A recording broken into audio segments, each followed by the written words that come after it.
kasama ko dito si Pio.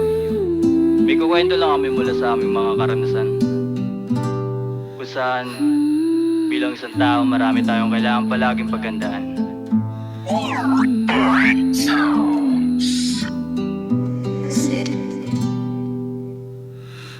Magmula nung mas nalaman halaga ng pagkabuhay, lalo lang tumibay sa bangin ako si nanay. Kahit araw-araw palibutan pa ng anay, di ko hahayaan na masayang lang yung laway. Kapalit mabuhay kailangan kong masanay, kahit kapalit mapalayo ka nila nanay. Di ko inasahang dito ako ihahanay, di na ngayon ang hangin sa realidad na tunay. Hanggang sa ito na nga ako dahan-dahang natututo, dala ko pa din ang mga turo nyo at payo. Kahit nabilanggo ang sariling pagkatao, di ko inabuso ang kapusukan ng ulo. Handang ako pero talagang naninibago, gaya mo pareho, oo minsang nadihado. Pero di ka talo kung nalalagyan yung ulo. Halo-halong turong pampatapang pa yan lalo, kasi di ako kasing gaya nyong magagaling.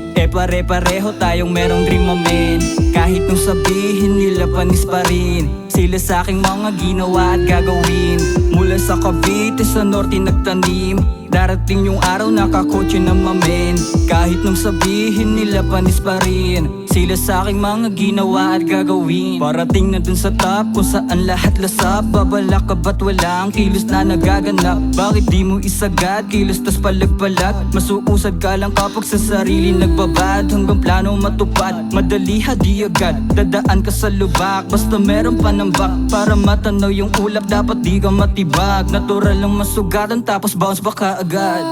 Mula ng oras na ako ay sinisilang, merong sinusundo sa kabila si kamatayan. Nasambit sa mundo ng kahibangan, tila sariling liwanag din na masilayan. Bagaman sa mundong puno ng pait sa dibdib na lipunan, mismo anino iiwanan ka sa kadiliman. Hudyat ng panahon, oras natin ang nasasayang sa kagustuhan ng sariling kahibangan. Anong iyong kahulugan, bakit ikay napaparito? Hindi mo pa ba pupuna sa salamin sarili mong pagkatao? O ano, namulat na ba mga mata mo sa bawat isa-isa sa iyong sinakripisyo? Tsaka mo lang mapupunahalaga kapag wala na sa tabi mo mga taong nagmamahal sa'yo. O ano, binibigyan mo ba halaga bawat isa-isa neto? O lumawak na ang espasyo sa mundong ginagalawan, ngunit wala ang hinahanap mong katahimikan? Binabangungot ka ng sarili mong nakaraan na nasayang. O ganun talaga ang buhay, ay hindi nakadepende sa iba, kundi lahat ng iyon ikaw lang mismo ang gagawa. Maraming chance ang binigay sa'yo upang magsimula.